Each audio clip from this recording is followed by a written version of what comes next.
நிகழ்தகவு. பெற்ற மகள்களை இளைஞர்களுக்கு இரையாக்க முயன்ற கொடூரத்தாய், கணவருக்கு பாலில் தூக்க மாத்திரையை கலந்து கொடுத்து குரூர புத்தி, சிறுமிகளை ரூமுக்குள் அழைத்து சென்று பாலியல் தொல்லை கொடுத்த பிசாசுகள், தாயின் பணத்தாசையால் தினமும் நரக வேதனையை அனுபவித்த மகள்கள். கொடூர தாயை போலீசார் கைது செய்தது எப்படி? நடந்தது என்ன?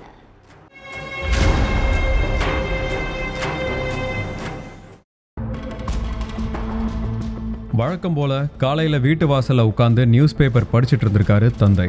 அப்போ முகமெல்லாம் வீங்கி போய் பெட்ரூம்ல இருந்து சோர்வா வந்த 13 வயசு மகள் அவரோட பக்கத்துல போய் உட்கார்ந்துருக்காங்க. என்னம்மா, ஸ்கூலுக்கு கிளம்பலையா? இங்க வந்து உட்கார்ந்துருக்க அப்படின்னு கேட்டிருக்காரு தந்தை. அதுக்கு சிறுமி எந்த பதிலும் சொல்லாம எதையோ யோசிச்சுட்டு சைலண்டாவே இருந்திருக்காங்க.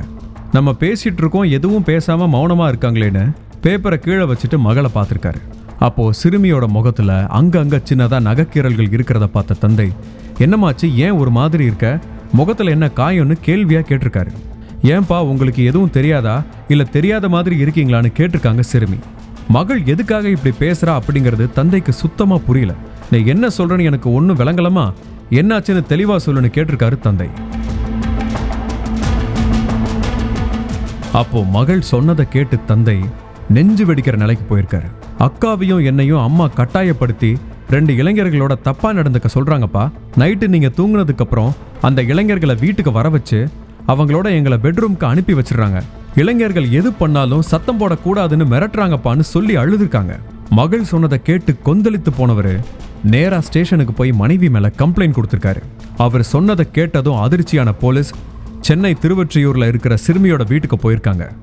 என்ன விஷயம் சார், எதுக்காக இங்க வந்திருக்கீங்கன்னு கேட்டிருக்காங்க சிறுமியோட அம்மா.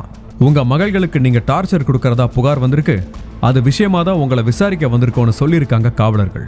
என்ன சொல்றீங்க சார், என் மகளுக்கு நான் டார்ச்சர் கொடுக்கறேனா? நீங்க வீடு மாறி வந்துட்டீங்கன்னு நினைக்கிறேன்னு சொல்லியிருக்காங்க. அந்த நேரத்துல வீட்டுக்குள்ள வந்த கணவன், வீடெல்லாம் மாறி வரல, கரெக்டான இடத்துக்கு தான் வந்திருக்காங்க, நான் தான் உன் மேல கம்ப்ளைண்ட் கொடுத்தேன்னு சொல்லியிருக்காரு. கூடவே 13 வயசு மகளும் இருந்ததை பார்த்த தாய் எல்லாத்தையும் அவங்க அப்பா கிட்ட சொல்லிட்டாலோன்னு பதறி இருக்காங்க. எதுக்காக என் மேல கம்ப்ளைண்ட் கொடுத்தீங்கன்னு பதட்டத்தோடவே கேட்டிருக்காங்க மனைவி.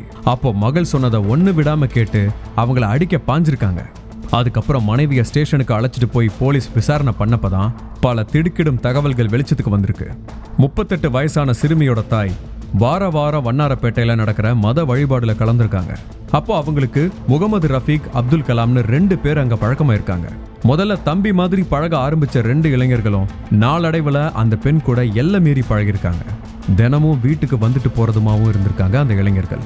அதை பார்த்து பெண்ணோட கணவர், எதுக்காக இவங்க அடிக்கடி வீட்டுக்கு வர்றாங்க, வீட்டுல 2 வயசு பொண்ணுங்க இருக்காங்க, அக்கம் பக்கத்துல என்ன நினைப்பாங்கன்னு சொல்லி சத்தம் போட்டிருக்காரு. ஆனா அந்த பெண்ணுக்கு 2 மகள்கள் இருக்கிறத தெரிஞ்சுக்கிட்ட அப்புறம் தான் இளைஞர்கள் அடிக்கடி வீட்டுக்கு வரவே ஆரம்பிச்சிருக்காங்க.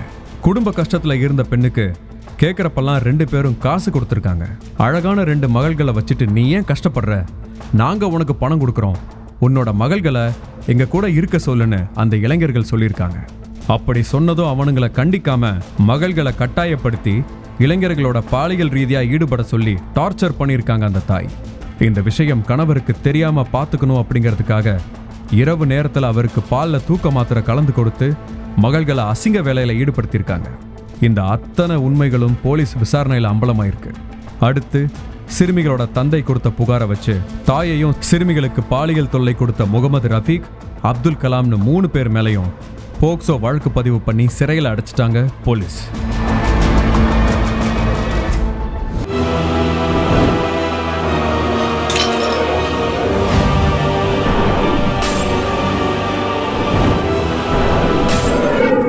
நிகழ்தகவு.